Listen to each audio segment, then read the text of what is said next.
ಕೂಡ ಮನೆಗೆ ಮಾಡಬಹುದು. ಮನೆ ಮಾಡ್ಬೋದು. ಅರ್ಥ ಆಯ್ತಾ? ಬೇರೆ ಹಂಗೆ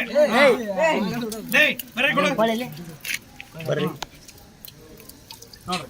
ಬರ್ರಿ ಕಳ್ಸ. ಒಂದ್ 2 ನಿಮಿಷ ತಳ್ಳಿ ನೋಡ್ತಾರ. ಗಣ ನೀರ ಏ ಸೈಡ್ ಬರ್ಲಿ ಏ ತರ್ಲಿ ಒಂದು 30 ಸೆಕೆಂಡ್ ಇರ್ಲಿ, ಕೈ ಹಾಕ್ಬೇಡ್ರಿ. Very good. ನಿಮ್ ಮಾಡಿ ಬರ್ರಿ ಅರ್ಧ ನಿಮಿಷ ನೋಡ್ರಿ ಹೆಂಗ್ ತಿರುಗತ್ತದ. ಏಪ ಕೈ ತೆಗೀರ. ಏನಿದು ಪ್ರಚನ ಶಕ್ತಿಯಿಂದ ಏನು ಬದಲಾವಣೆ ಆಗೈತೆ? ನೀರು ಪೈಪ್ ಬಿಡಬೇಡ್ರಿ.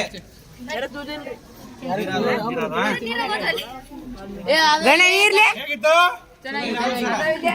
ಯಾವ ಪ್ರಯೋಗ ಇದು? ಪ್ರಚನ ಶಕ್ತಿಯಿಂದ ಯಾವ್ದು ಬದಲಾವಣೆ ಆಯ್ತು? ನೀರಿಗೆಲ್ಲ ಏನ್ ಶಕ್ತಿ ಇರ್ತದ? Very good, right.